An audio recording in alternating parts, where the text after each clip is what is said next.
Bonjour et bienvenue à tous pour ce nouveau webinaire organisé par Qualitéval. Alors aujourd'hui, nous allons chercher à comprendre les nouveautés HAS, tout ce qui va découler du manuel, de la mise à jour du manuel qui a eu lieu cet été au mois de juillet, et tout ce qui concerne bien évidemment l'évaluation pour les ESMS. Donc, quelques rappels rapides. Vous avez un chat sur le côté, accessible depuis le bas de votre fenêtre. N'hésitez pas à vous présenter, à nous signaler si jamais il y a un problème de son ou d'image. Quelques conseils pour améliorer votre connexion si besoin. Et pour rappel, bien évidemment, le webinaire est enregistré.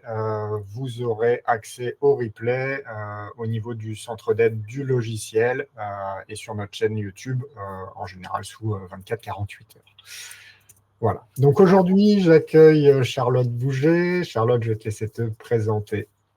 Bonjour à toutes et tous. Donc, je suis Charlotte Bouget. Je suis du coup formatrice sur tous les sujets en lien avec la démarche qualité et la gestion des risques. Et je prends également la casquette d'évaluatrice des ESSMS. Et c'est avec tout ça, effectivement, qu'on vous propose le webinaire aujourd'hui avec Antoine. Voilà, donc Antoine, bon, vous me connaissez, je suis le responsable du développement du logiciel Qualitéval. C'est moi qui anime les différents webinaires qu'on vous propose. Et donc, aujourd'hui, on va vous proposer, dans un premier temps, un petit sondage pour commencer. On verra ça sur la slide suivante. Quelques rappels avant ça. Donc, comme je l'ai évoqué, vous avez un onglet de chat où voilà, vous pouvez échanger, vous présenter, etc. avec nous. Pour tout ce qui est questions, vous pouvez les poser tout au long de la présentation. On les centralise, on y répond après la présentation de Charlotte, qui devrait durer à peu près 40-45 minutes, je pense, la présentation. On est parti sur une petite heure de webinaire. Et toutes ces questions, on va vous demander de les poser dans l'onglet questions, ce qui nous permettra de les afficher pour pouvoir y répondre. Comme ça, on peut les afficher pour tout le monde. C'est plus simple et plus interactif. Voilà, après ces premières présentations, je pense que ça a laissé le temps aux retardataires de nous rejoindre. Bonjour à tous, je vois qu'il y en a qui commencent à se présenter dans le chat. Merci à vous. Et je vais te laisser la main, Charlotte. On va commencer par le sondage et je vais publier le sondage en parallèle.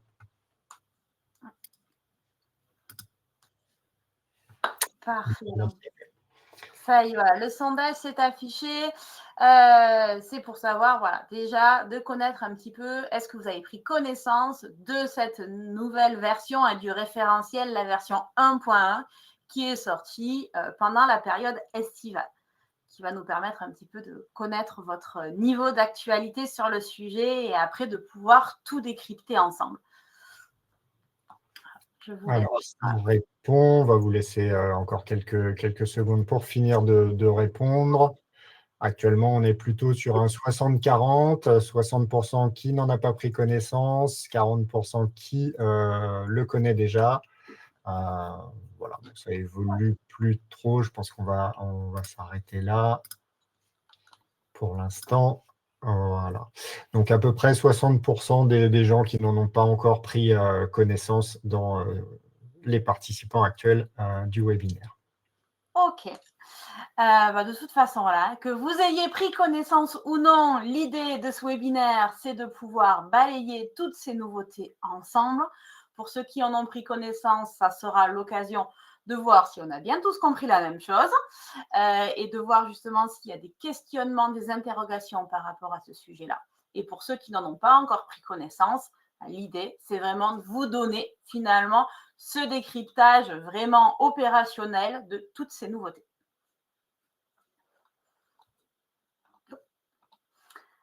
Alors, on va passer du coup directement dans le vif du sujet. Donc, comme je vous disais, la HAS a publié donc en juillet sa première mise à jour quand même de son référentiel. Mais je vous rassure de suite, dès les premières minutes de ce webinaire, il n'y a pas de bouleversement majeur dans la méthodologie, dans le fond du référentiel. on garde toujours le système des 3 méthodes d'évaluation, qu'on soit sur un accompagné traceur, un traceur ciblé, un audit système. Ça correspond, vous le savez déjà, du coup, aux 3 chapitres du référentiel. Ces chapitres, ils ont une structuration par thématique, par objectif et par critère. Tout ça reste identique. Donc, tout ce dont on vous parle déjà depuis des années chez Qualitéval, pas d'inquiétude, c'est toujours d'actualité. Pas de modification de critères non plus, pas de reformulation. Ce que nous avons quand même, et restez quand même, parce qu'à partir du moment où je vous dis il n'y a pas de modification, ne partez pas. Il y a bien évidemment des choses qui sont utiles. On a des ajustements, des précisions finalement sur ce référentiel pour harmoniser finalement les pratiques d'évaluation sur le terrain. L'AHS a finalement attendu à 2 années complètes d'évaluation et du coup de bilan annuel de l'AHS qui représente à peu près un quart des structures évaluées pour effectivement nous sortir cette première modification du référentiel et du coup pour clarifier certains points qui posaient question en tant que structure pour vous et en tant qu'évaluateur également. Et du coup, les sujets qu'on va voir aujourd'hui, ça va être sur ces 6 thématiques, les durées de visite, les catégories de finesse qui ont été étoffées. La grande nouveauté majeure sur laquelle aussi on va passer du temps, c'est sur le nombre d'accompagnés traceurs et du coup avec des règles qui sont renforcées. Des précisions sur les différences entre un multisite et un multi-ESSMS. Des références réglementaires qui ont été renforcées. Et en plus, à côté de ce référentiel, on a eu une grande nouveauté qui a longuement fait parler, et on y reviendra aussi, c'est la publication des résultats avec cet outil qui est Caliscope. Donc ça, c'est notre programme d'aujourd'hui. Donc, première partie, on a dit, première nouveauté, c'est cette durée minimale de visite. Là, la règle, elle est simple et précise. Chaque visite d'évaluation doit durer au minimum 2 jours. Cette règle, elle s'applique universellement à tous les ESSMS, quelle que soit la taille de votre structure, votre activité, votre catégorie finesse, le public accueilli, minimum 2 jours. Pourquoi ? Parce que finalement, l'AHS a constaté que certaines évaluations étaient réalisées de manière trop rapide, qui ne permettait pas aux évaluateurs d'avoir cette vision suffisamment approfondie pour mettre en valeur tout l'accompagnement que vous proposez au quotidien. Et du coup, le respect de la méthodologie imposée par la HAS, vous le connaissez, vous connaissez ces différentes méthodologies, l'accompagné traceur, le traceur ciblé et l'audit système. Et pour chacune de ces méthodes, on doit avoir des entretiens, on doit avoir de la consultation documentaire. Ça a été des sujets qu'on a abordés lors de différents webinaires passés. Et on doit également aussi avoir des temps d'observation. Et donc, ces 2 jours minimum garantissent notamment ce temps d'observation et des temps d'échange avec les personnes plus qualitatifs. Alors, pour une grande majorité des structures, ça n'a pas vraiment d'impact parce que pour ceux qui, autour de l'écran, ont déjà eu des évaluations, pour la plupart, on avait déjà 2 jours. Mais notamment pour des structures, des services sociaux, on pouvait avoir des visites qui duraient moins de 2 jours. Donc là-dessus, maintenant, ça sera minimum 2 jours pour tout le monde. Et bien évidemment, en fonction de votre structure, c'est un temps qui pourra être rallongé. Dans tous les cas, rassurez-vous, la méthodologie d'évaluation, elle reste inchangée. Ça concerne uniquement vraiment la durée de présence des évaluateurs sur site.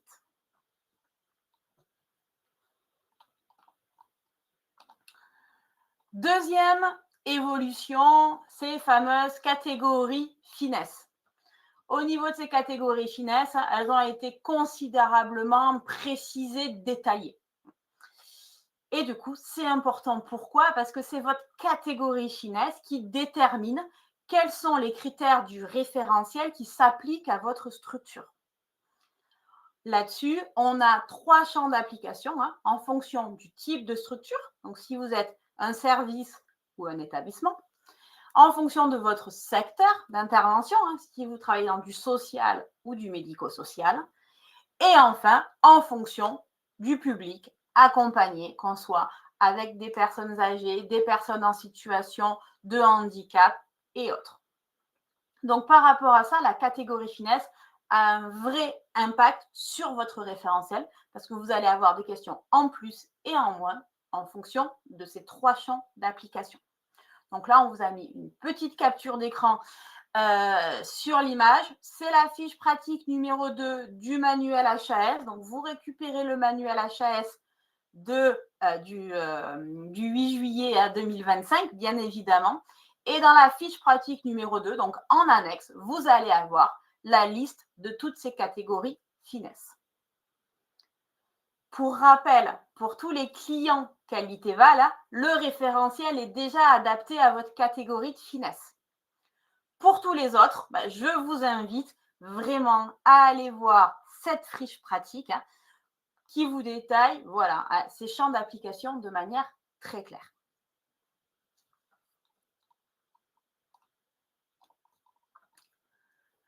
Troisième point est vraiment qui va être l'évolution la plus significative de ce référentiel 1.1, les accompagnés traceurs.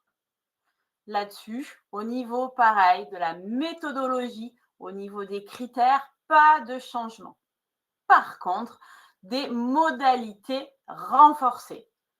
Ça veut dire quoi? Ça veut dire que maintenant, la HAS, elle a introduit une grille qui établit une correspondance claire entre votre capacité autorisée et le nombre d'accompagnés traceurs qui sont à prévoir lors d'une évaluation.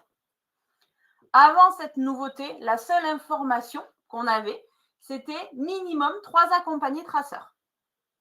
Sauf qu'on est bien tous d'accord que nous n'avons pas la même représentativité si on rencontre 3 accompagnés traceurs dans une structure de 30 places que 3 accompagnés traceurs dans une structure de 100 places. Donc là-dessus, ce seuil minimum était déjà une première notion, mais la HAS s'est bien rendu compte qu'il fallait avoir quelque chose de beaucoup plus structuré. L'objectif de tout ça, c'est de pouvoir rendre compte des modalités d'accompagnement et de la diversité des publics. L'objectif vraiment de cette méthodologie de l'accompagné traceur, c'est de voir concrètement sur le terrain comment les personnes que vous accompagnez sont accompagnées. Donc, l'idée, c'est de pouvoir avoir cette représentativité pour pouvoir, derrière, valoriser tout le travail que vous faites au quotidien. Donc, pour ça, le premier tableau que l'on a et que vous voyez à l'écran, ce sont les seuils, du coup, minimum pour des structures d'hébergement, d'accueil, quand on parle en termes de place. Et là, sur la gauche, on voit vos capacités. Donc, si on est une structure, un établissement entre 1 et 21 places, il devra y avoir 3 accompagnés traceurs. Entre 30 et 59 places, 4 accompagnés traceurs. Entre 60 et 89 places, 5 accompagnés traceurs, et etc. jusqu'au bout. La dernière, c'est 150 places et plus, où il devra y avoir 8 accompagnés traceurs. Pour vous rappeler aussi, en évaluation, comment ça fonctionne, vous devez fournir le double du nombre d'accompagnés traceurs. Donc, c'est-à-dire que si vous êtes une structure de plus de 150 places, vous devrez fournir aux évaluateurs une liste de 16 personnes accompagnées et sur ces 16, l'évaluateur en choisira 8. Donc, on voit bien effectivement que ce seuil de minimum 3 qu'on avait avant est maintenant beaucoup plus étoffé et permet une meilleure représentativité en fonction de notre structure. Ce tableau, il fonctionne bien quand on est un établissement, une structure en termes de place. Et là-dessus, la HAS a bien conscience qu'on ne travaille pas tous en termes de place, mais aussi en termes de mesures. Et donc là-dessus, ils nous ont fourni ce qu'on appelle un régime dérogatoire. Ce régime dérogatoire, c'est pour toutes les structures qui proposent des interventions individualisées dans un cadre ambulatoire ou à domicile. Mais en exemple, les SAD, les XAPA, les CESAD, les CMPP. Avec du coup une activité de référence qui est comptabilisée donc en nombre de mesures sur l'année au 31 décembre de l'année N-1. Donc, si vous devez passer votre évaluation en 2026, les organismes d'évaluation vont vous demander le nombre de mesures que vous aviez au 31 décembre 2025. Si vous aviez entre 1 et 49 mesures, vous aurez là entre 1 et 49 mesures au 31 décembre 2025, vous aurez 3 accompagnés traceurs qui seront à réaliser en 2026. Entre 50 et 149 mesures, 4 accompagnés traceurs, et etc. C'est la même philosophie, c'est juste que quand on est en termes de mesures, on est souvent sur des nombres beaucoup plus importants. Donc, c'est pour ça qu'ils ont adapté ce tableau. Mais en tout cas, derrière, méthodologie identique. On va avoir encore quelques spécificités. Lorsque l'on est dans des structures qui font un accompagnement familial, l'accompagné traceur est réalisé avec les membres de la famille concernée. C'est-à-dire qu'on ne rencontre pas uniquement la personne accompagnée, mais la famille. C'est le cas, par exemple, avec des CESAD, où là, l'évaluateur ne va pas rencontrer uniquement la personne, le jeune, mais va rencontrer la sphère familiale pour pouvoir voir aussi tout le lien qu'il y a entre les professionnels, la structure, la famille, le jeune. Donc, c'est vraiment un entretien qui va être collectif. Et ensuite, deuxième modalité spécifique, pour donc les ESSMS qui disposent d'une capacité autorisée inférieure ou égale à 6 places. Donc, vraiment pour les toutes petites structures. Pour les structures qui procèdent aussi à l'évaluation de situations donc individuelles ou familiales ou des mesures d'orientation spécifiques.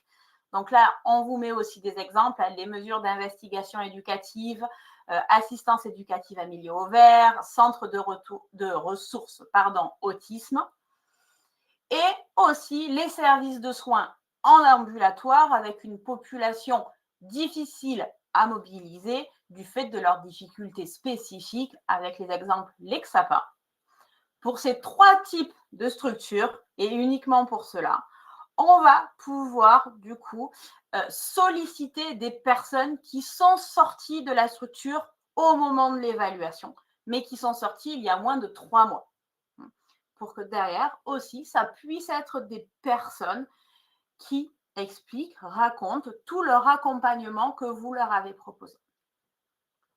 Donc, ça permet effectivement, voilà, avec ces modalités spécifiques, d'avoir encore d'autres notions en lien avec ces accompagnés traceurs pour avoir la meilleure représentativité.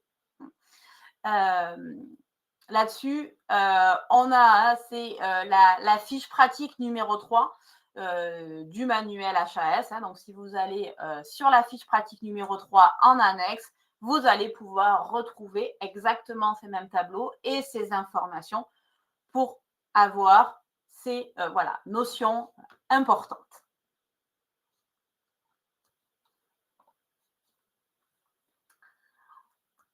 On va passer du coup maintenant à un point qui a généré beaucoup de questions et sur le terrain et de la part des organismes d'évaluation, la différence entre établissement unique, multi-site et multi-ESSMS. Grâce à ça, la HAS nous a fait une fiche spécifique pour nous indiquer toutes ces différences et derrière, quelles en sont les conséquences. Donc, pour commencer, déjà, voyons la différence entre qu'est-ce qu'une évaluation multisite de qu'est-ce qu'une évaluation multi-ESSMS. Une évaluation multisite, c'est quand vous avez finalement un seul et même numéro finesse géographique sur plusieurs sites ou plusieurs antennes. À la différence d'une évaluation multi-ESSMS, vous avez en fait plusieurs ESSMS, plusieurs structures avec des numéros géographiques distincts. Normalement, quand on est sur ces situations-là, on a des numéros finesse géographiques distincts, on a un numéro finesse géographique égal un rapport d'évaluation. Là, l'idée, c'est que quand on est sur une évaluation multisite, on n'a plus qu'un seul rapport d'évaluation pour l'ensemble de ces structures évaluées. Sauf que pour pouvoir être sur une évaluation multi-ESSMS, il faut remplir 3 conditions cumulatives. La première, la gestion par un seul et même gestionnaire. La deuxième, un envoi aux autorités de contrôle et de tarification à une période concomitante. Donc, vos évaluations, si vous voulez faire une évaluation multi-ESSMS, c'est 2 évaluations qui devront avoir lieu sur l'année 2026 et pas une évaluation en 2026 et une en 2028, par exemple. Et ensuite, dernière condition qui ne vous concerne pas directement, qui concerne les évaluateurs, mais c'est que ce rapport unique doit bien retracer la situation de chaque structure distinctement. Derrière, l'objectif, c'est quand même de pouvoir valoriser tous les travaux qui sont faits. Mais le point important, et c'est pour ça qu'il est en rouge et en gras, c'est que seules vos autorités de contrôle et de tarification sont compétentes pour pouvoir autoriser la conduite d'une évaluation multi-ESSMS. Ce n'est pas une décision que vous prenez seul ou que vous prenez avec l'organisme évaluateur. C'est vraiment votre autorité qui valide cette notion-là.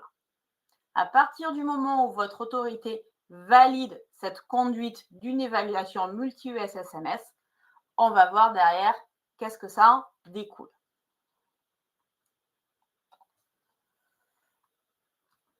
Alors, ce qui en découle, si on compare toujours multi-site, multi-ESSMS, et notamment sur la partie accompagné traceur. Donc, le chapitre 1. Là-dessus, quand on est sur du multi-site, on prend la capacité autorisée de la structure de manière totale et on réalise à minima un accompagné traceur sur chacun des sites. Donc là, je vous donne un exemple. On est un SAD qui a 3 antennes. En tout, on a 500 mesures. Si on reprend le tableau, alors ce n'est pas celui de gauche, c'est celui de droite, mais 500 mesures, on est du coup entre 300 et 599, ça fait 6 accompagnés traceurs. Donc, pour ce SAD avec 500 mesures, il y a 6 accompagnés traceurs qui seront réalisés. On a 3 antennes. On sait que, à minima, un accompagné traceur sera réalisé sur chacune de ces antennes-là.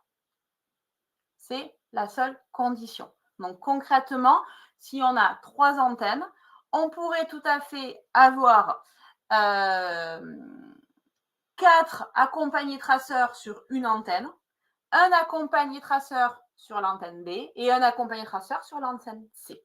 C'est tout à fait possible parce que la condition, c'est un accompagné traceur sur chaque antenne, sur chacun des sites. On va prendre maintenant, du coup, le multi-ESSMS, qui est un petit peu plus complexe à comprendre, en tout cas différent dans cette réflexion. Parce que là, on prend en compte la capacité cumulée de l'ensemble des structures, des ESSMS, qui sont inclus dans ce regroupement. Et l'objectif, c'est que de cette somme totale, de cet ensemble, il faudra réaliser, là, pas un sur chaque site, mais 3 séquences sur chacun des ESSMS.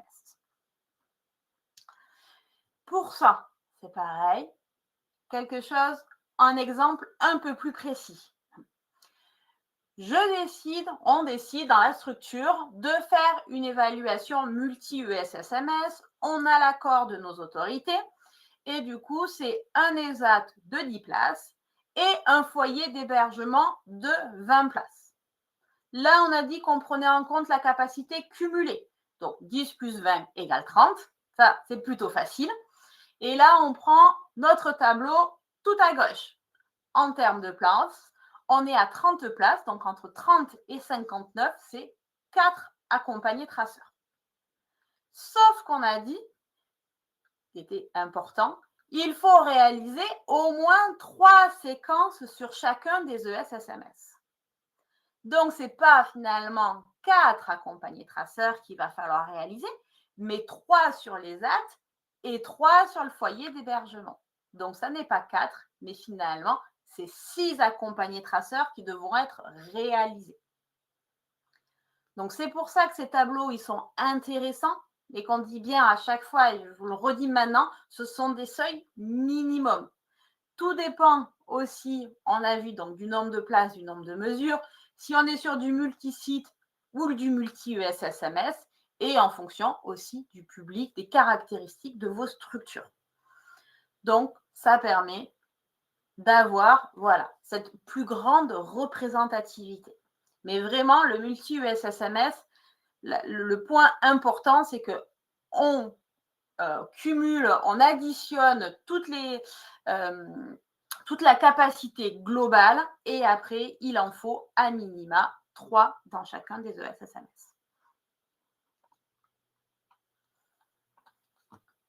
Donc, pour ça, je vous rassure quand même, si ce n'est pas très clair, parce que derrière la méthodologie, on voit que ce n'est pas toujours évident, dans quel cas on est, dans quel cas on n'est pas, combien il va devoir y avoir d'accompagnés traceurs. Pas de panique par rapport à ça. Vos organismes d'évaluation, l'organisme que vous allez choisir, vous fera des propositions qui, bien évidemment, respecteront ces seuils. Vous n'êtes pas seul face à ces exigences-là. Donc, bien sûr, là-dessus, vos organismes d'évaluation vous aideront. Et si vous voulez effectivement avoir les éléments complémentaires, vous avez une fiche spécifique donc, qui a été créée par la HAS cet été pour expliciter toutes les conditions dans une fiche multi-ESSMS. Un petit point aussi, parce que là, on a fait un focus sur le chapitre 1, les accompagnés traceurs. Sur les accompagnés traceurs, quand on est sur du multi-ESSMS, chapitre 1, on vient de le voir. Chapitre 2, quand on est sur du multi-ESSMS, on va faire des rencontres pour chacun des ESSMS. Donc, on se dit, mais du coup, quelle est l'utilité de faire du multi-ESSMS? L'utilité, c'est pour le chapitre 3, la rencontre avec la gouvernance, pour pouvoir mutualiser ce temps de rencontre et de pouvoir effectivement ne faire qu'un entretien pour les deux structures en même temps. Donc, c'est vraiment à ce niveau-là qu'on va avoir le plus grand intérêt. Dernier point aussi quand même qui est important pour de nombreuses structures au niveau de l'évaluation et de la rencontre avec les accompagnés traceurs. On a vu là tout le nombre d'accompagnés traceurs qui devaient être réalisés. Je vous ai dit juste avant qu'il fallait en fournir le double à l'évaluateur et qu'il allait choisir. Jusqu'avant juillet, le choix se faisait le premier jour de visite, la première heure. Maintenant, la HAS accepte que ce choix des personnes puisse être fait entre J-15 et le jour de visite. Donc ça sera un point qui sera à voir avec vos évaluateurs, mais plus besoin d'attendre le jour J pour pouvoir avoir le nom des personnes qui seront rencontrées. C'est d'autant plus simple quand on est sur des structures en ambulatoire à domicile pour pouvoir préparer les gens, pour pouvoir organiser leur venue, etc.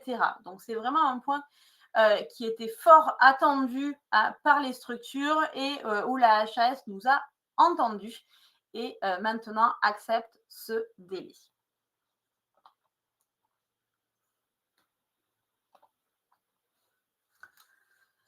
Quatrième item, c'est sur les références réglementaires.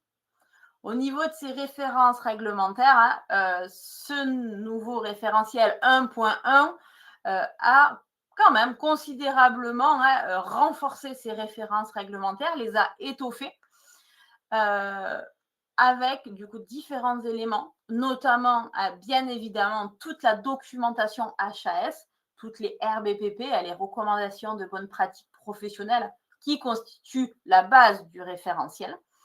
Là-dessus, la HAS a repris même des anciennes RBPP, mais qui les ont fait le lien avec le référentiel. Donc, pas forcément toujours de nouveautés dans ces nouvelles références, mais en tout cas, beaucoup plus de liens entre ces références existantes et le référentiel.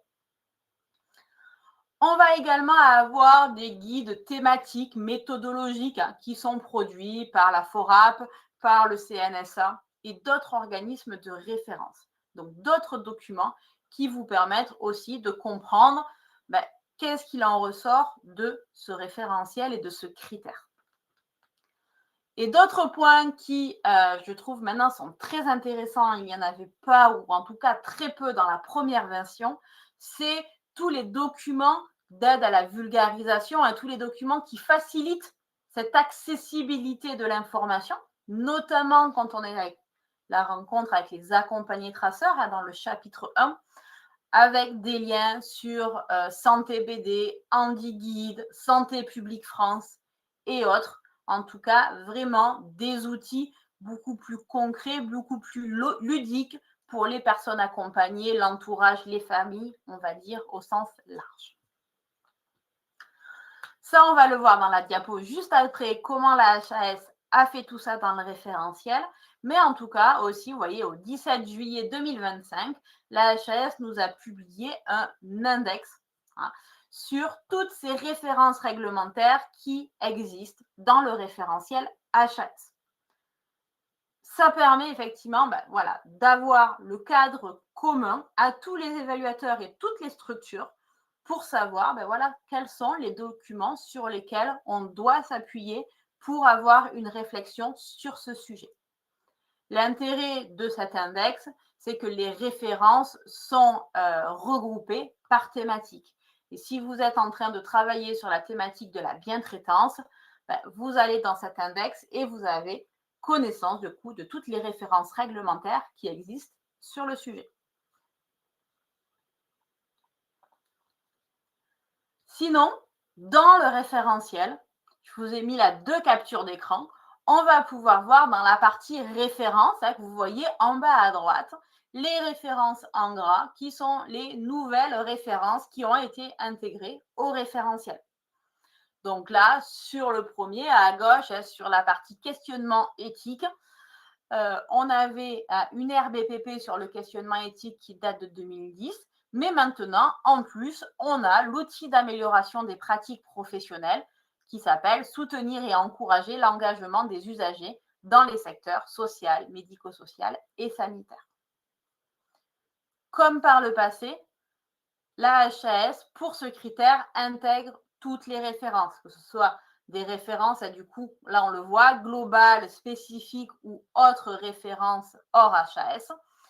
Peu importe le secteur d'activité. Donc, par rapport à ça, vous, après, vous allez déjà, rien qu'avec la lecture du titre, voir est-ce que c'est une référence réglementaire qui vous est utile ou non. Pour tous les clients Qualitéval, vous avez ces références qui ont été intégrées sur le logiciel. Donc, vous aviez déjà toutes les anciennes, mais maintenant aussi, depuis ce 2e semestre, vous avez ces nouvelles références qui sont intégrées avec l'intérêt et l'utilité de pouvoir les connaître, mais aussi les liens hypertextes qui nous envoient vers les références pour pouvoir les lire, les consulter et du coup, voir est-ce qu'on répond bien à ce critère ou est-ce qu'on a des actions à travailler sur le sujet.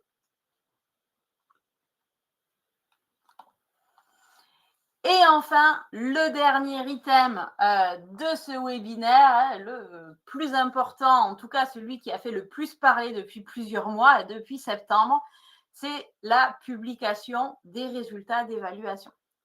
Ça faisait longtemps qu'on en entendait parler, mais jusqu'à présent, on n'avait pas de vision très claire sur comment le faire. Maintenant, ça y est, la HAS a du coup développé ce moteur de recherche, Caliscope, qui existait déjà pour les établissements de santé. Et on le voit sur la capture d'écran. Maintenant, à droite, on a établissement ou service social ou médico-social, qui va permettre à n'importe qui, en accédant sur le site internet, de trouver une structure en fonction de son nom, de sa localisation ou de son activité. Les résultats sur Caliscope, donc sur ce moteur de recherche, ils sont intégrés 90 jours après la date de réception du rapport définitif. Ils ne sont pas intégrés 90 jours après la date de réalisation de l'évaluation, mais 90 jours après les différents échanges que vous aurez eus avec les évaluateurs pour valider concrètement votre rapport définitif. Donc, une fois que le rapport définitif il est clôturé, il est fait de toute façon directement sur le logiciel de la HAS, donc eux, ils savent, et 90 jours plus tard, les résultats seront automatiquement intégrés, du coup, sur Caliscope. Pour rentrer un petit peu plus dans le détail, qu'est-ce qu'on a sur Caliscope? Alors, pour ceux qui l'ont déjà vu, qui sont allés regarder, vous allez trouver différents éléments. Pour ceux qui n'y sont pas allés, on va vous montrer maintenant. Et si vous avez déjà eu votre évaluation, je vous conseille fortement d'aller voir un petit peu comment ça se passe sur Caliscope. Là-dessus, on va avoir différents niveaux d'information. Le plus important, c'est ce système de cotation, le niveau global, qui vous attribue une note entre A, B, C ou D. Ces notes entre A, B, C ou D, ça nous rappelle très fortement la fameuse route Deming que vous voyez à droite en petit récap. Cette fameuse route Deming qui nous donne les 4 étapes, la planification, le déploiement, le contrôle et l'ajustement. Et pour pouvoir être finalement sur un score de A, d'avoir une démarche qualité avancée, on est sur une route Deming finalement complète. On le voit, on vous a mis voilà, en couleur les éléments importants. La structure s'engage de manière volontariste, collaboration continue avec les professionnels, les personnes accompagnées. Les modalités d'accompagnement sont adaptées, personnalisées selon les besoins évolutifs de la personne. On passe en niveau B quand on a toutes ces choses, sauf que ce n'est pas systématiquement réajusté. Donc, c'est-à-dire qu'on n'a pas fait cette fameuse route Deming en entier. On s'est arrêté aux 3 premières étapes, mais on n'a pas fait cette étape de réajustement. On va avoir après la note de C, qui est la démarche qualité partielle, où là, la structure a amorcé une réflexion. Donc, on en est effectivement au début. On n'est pas sur une démarche pérenne, continue. Les modalités d'accompagnement ne sont pas ou peu suivies, partiellement, je veux dire suivies, structurées, et l'accompagnement est inégal. Donc, on est vraiment sur une démarche qualité qui est en train de se structurer. Et le D, la démarche qualité insuffisante, là-dessus, on n'a pas défini clairement, du coup, les modalités d'accompagnement. Elles ne sont pas suivies et l'impact est faible sur la qualité de l'accompagnement. Donc ça, c'est un petit peu le décryptage de qu'est-ce que veut dire A, B, C ou D, et on verra juste après comment ce score est calculé.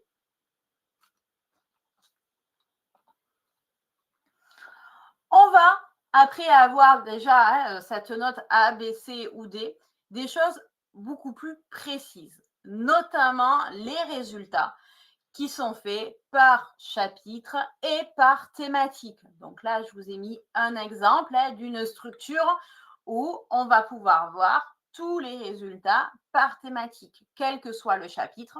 Mais après, quand on va aller dedans, on va pouvoir avoir aussi chapitre par chapitre ses spécificités. Parce que vous le savez, hein, une thématique peut se regrouper et se retrouver dans plusieurs chapitres. Donc là, on le voit de manière globale, mais après, on va le voir aussi de manière un petit peu plus précise. Ça permet d'un seul coup d'œil de voir quelles sont vos forces et vos axes d'amélioration.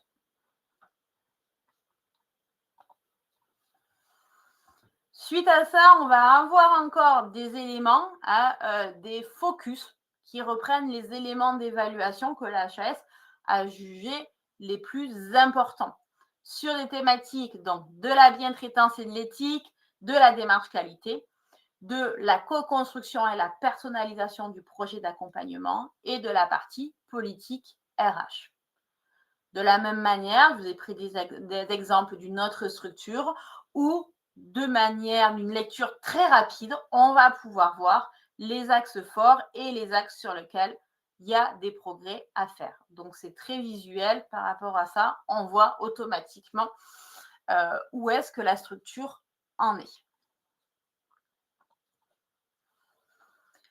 Ensuite, on va avoir du coup une affiche sur ses principaux résultats. Un petit peu tout ce qu'on vient de voir. Hein. Là, on voit directement ce score, hein, là, sur une structure qui est en B. Et après, derrière, par thématique, toutes les notes qui ont été intégrées. Cette affiche est la fiche synthétique que vous devez obligatoirement afficher dans votre structure.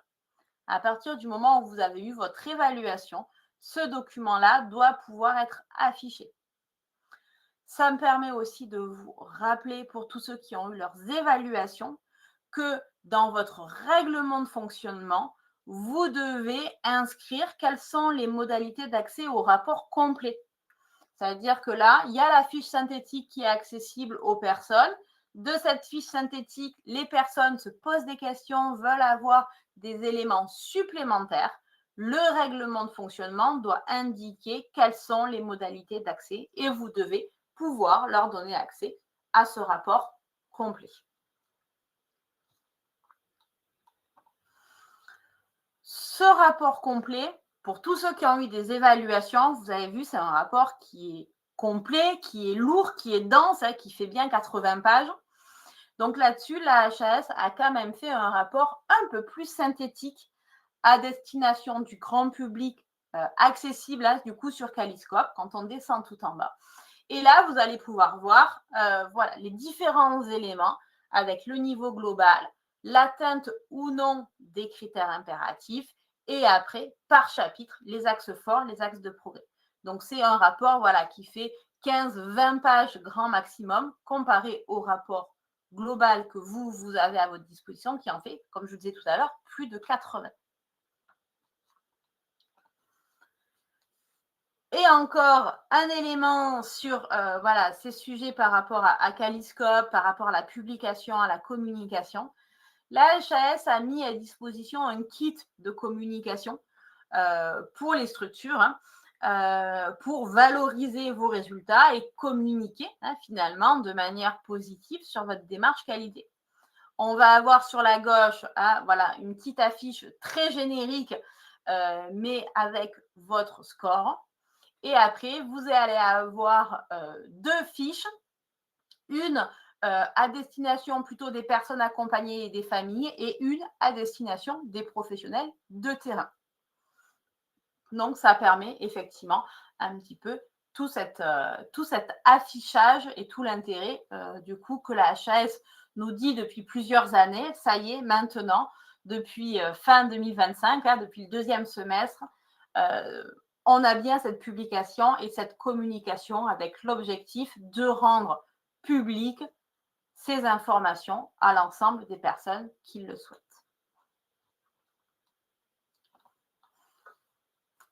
Et donc, maintenant qu'on a vu un petit peu qu'est-ce que contenait cette communication, très rapidement, parce que l'idée n'est pas de faire un webinaire sur des statistiques, hein, mais un petit mot rapide quand même sur la méthode de calcul de ce score. hein. On a bien vu que derrière, on avait des scores A, B, C ou D. Ça nous donnait un niveau de maturité des structures dans la démarche qualité. Mais concrètement, comment c'est calculé? Ça repose sur 2 éléments. La moyenne des cotations des objectifs, en accordant le même poids à chaque critère, sauf un qu'on va voir juste après. Mais en tout cas, là-dessus, on va moyenner tous les objectifs. Et en plus, un deuxième, et c'est pour ça que le tableau, il a 2 entrées, le pourcentage des critères impératifs atteints. Atteint, ça veut dire quoi? Ça veut dire 4 sur 4, ou ça veut dire même un niveau étoile, hein, qui vaut de toute façon un 4 sur 4 hein, pour la HAS. Donc, c'est pour ça qu'on a voilà, ces 2 entrées. En vertical, on a le pourcentage de critères impératifs atteints. Donc, si on en a 18 sur 18, ben, on est à 100%. Et en fonction, après, aussi des objectifs généraux de tous les autres, hein, des 42 objectifs de la HAS. Sur tous ces objectifs, on a dit ils ont tous le même poids, sauf un, l'objectif 3.10 du référentiel, qui est du coup le SSMS définit et déploie sa démarche d'amélioration continue de la qualité, avec du coup une surpondération qui est appliquée à ce critère afin de représenter un poids de 10% sur la note. Cet objectif, en plus, ne comprend pas de critères impératifs, mais on est vraiment sur la définition hein, de la démarche qualité et son déploiement. Donc la HAS a dit on est sur un objectif vraiment important, donc automatiquement celui-ci est surpondéré. Et c'est comme ça qu'on va arriver à des notes entre A et D. Et donc on voit bien hein, que si on s'auto-évalue uniquement sur les critères impératifs et qu'on est très bon sur les critères impératifs et qu'on est bon que sur les critères impératifs, on peut même être sur un C. Hein, c'est effectivement là, la ligne tout en bas et la colonne tout à droite, ben on serait sur un C. Après, en fonction effectivement de ce score hein, qui va être évalué, on va pouvoir osciller du coup entre A et D. Donc l'idée de se dire on n'a pas le temps, on va travailler que sur les critères impératifs, on se rend compte que c'est peut-être pas toujours qu'une bonne idée parce que finalement, hein, l'ensemble des objectifs ont une réelle importance dans cette définition. Et donc, pour finir, avant de passer aux questions s'il y en a, c'est sur les résultats. On a dit, là, ça fait maintenant plusieurs années que le référentiel, il existe. Et on a eu, donc en juillet 2025, les résultats sur, effectivement, l'année 2024. Et donc, on a en tout donc, 10 000 structures qui ont été évaluées. Et par rapport à ce score, on voit qu'on a environ 16% des structures qui ont atteint le score maximal, le A. On en a 44%, donc quasi presque la moitié, qui sont sur des scores en B, 37% en C et 3% en D. Donc, on voit bien que la majorité des structures se trouvent entre la note de B ou de C. Et ensuite, sur la droite, on voit un petit bilan en infographie qui est intéressant aussi, où on se rend compte notamment que seulement 19% des structures qui ont été évaluées ont validé l'ensemble de leurs critères impératifs.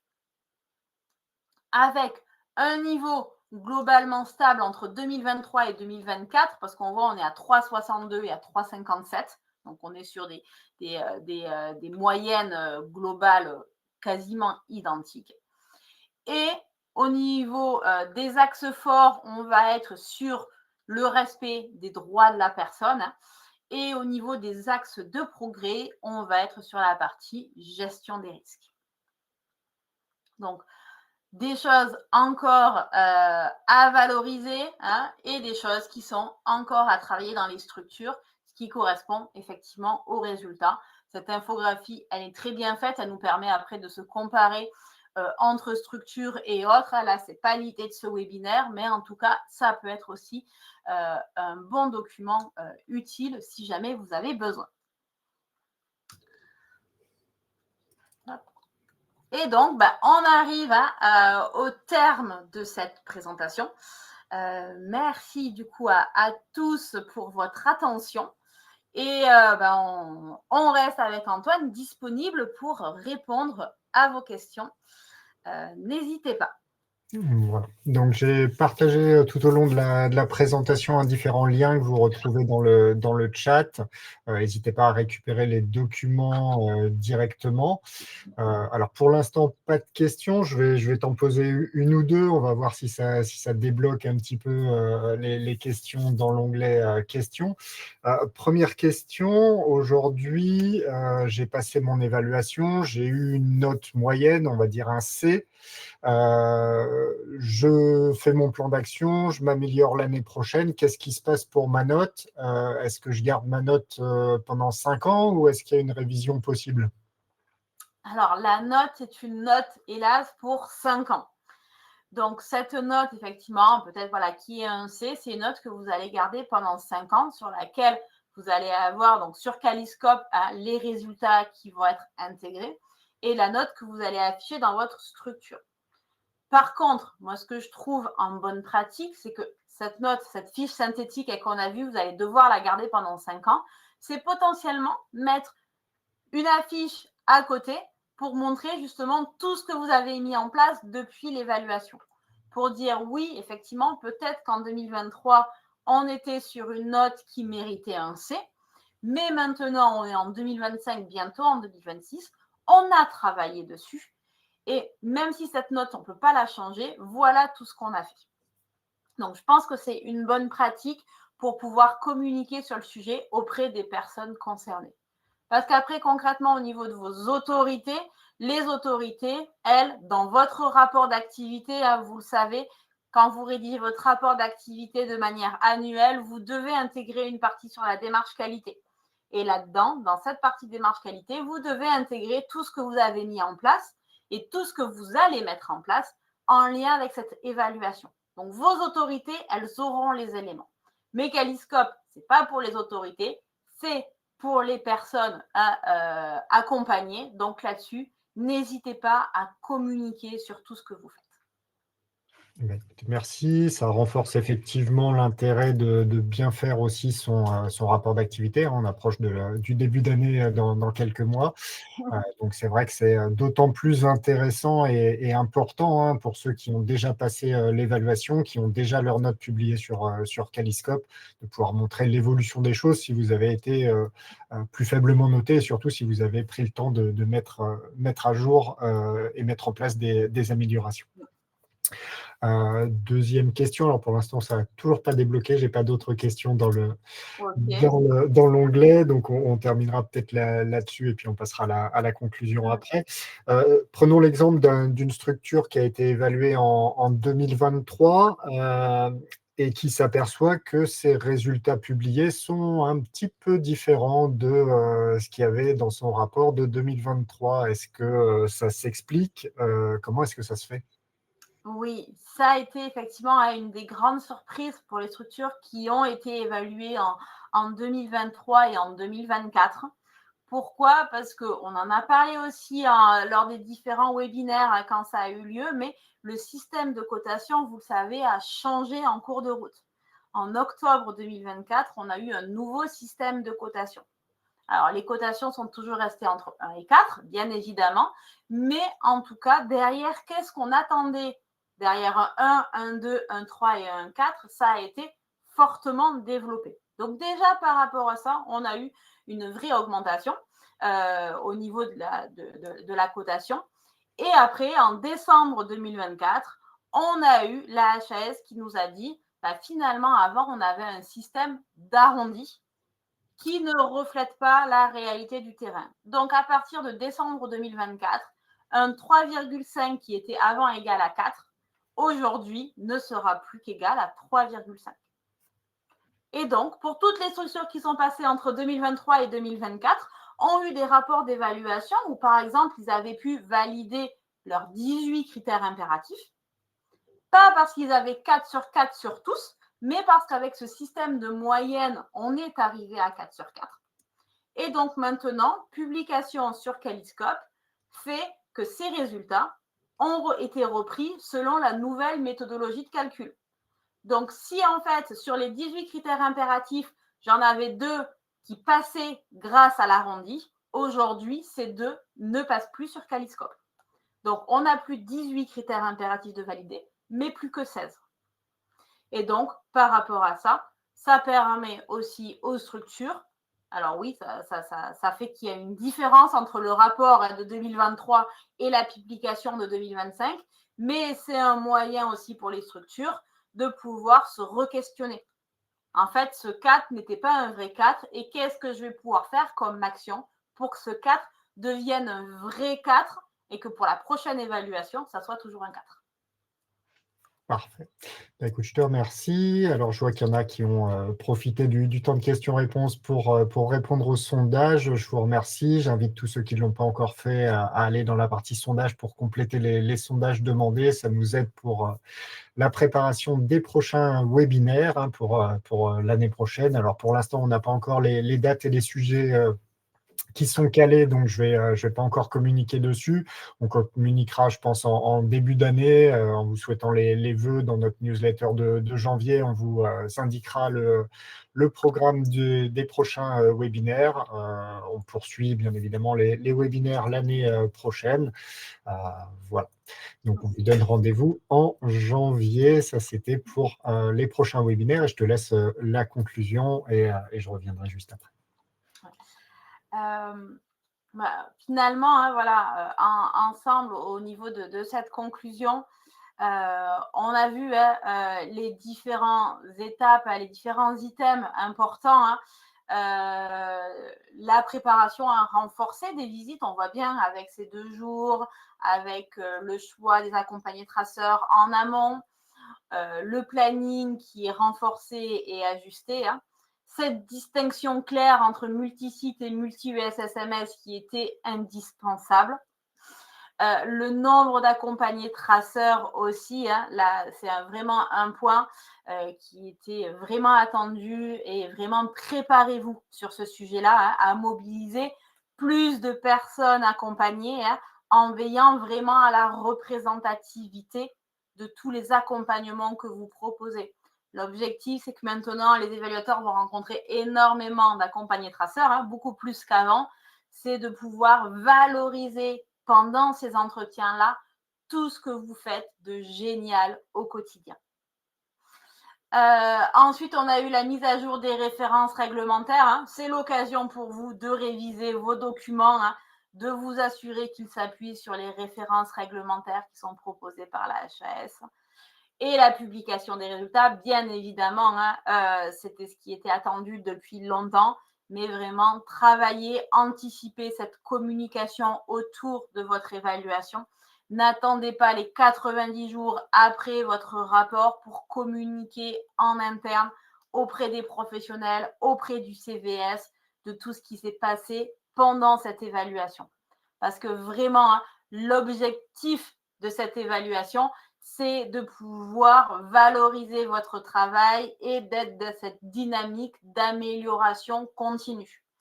Donc, au-delà de ces aspects techniques hein, qui viennent renforcer tout ça, vraiment, l'objectif de la HAS avec ce référentiel 1.1, c'est d'harmoniser les pratiques entre évaluateurs, entre organismes d'évaluation pour garantir finalement une évaluation équitable et approfondie pour l'ensemble de vos structures.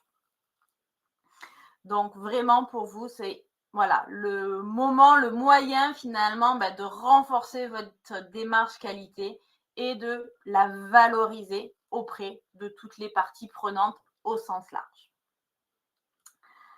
Donc, merci à vous tous hein, pour votre présence aujourd'hui. J'espère que ça vous aura permis d'y voir plus clair hein, sur ces nouveautés du référentiel pour ceux qui ne les connaissaient pas et pour ceux qui les connaissaient, de pouvoir vous réassurer par rapport à ce que vous en aviez lu.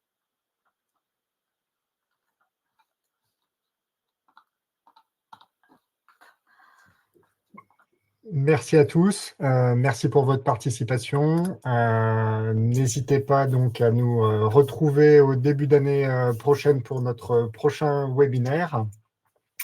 Merci à toi, Charlotte, pour toutes ces précisions, ces éclaircissements sur ce changement réglementaire qui impacte la quasi-totalité de nos clients, hein, et pour avoir mis en valeur les changements également qu'on retrouve dans le logiciel pour vous accompagner, hein, toujours qualité Val, on fait une veille réglementaire, donc on fait évoluer le logiciel en fonction des changements, et notamment de ce changement de manuel qui est très important cette année. Merci à vous tous. Bonne fin de journée, à très bientôt.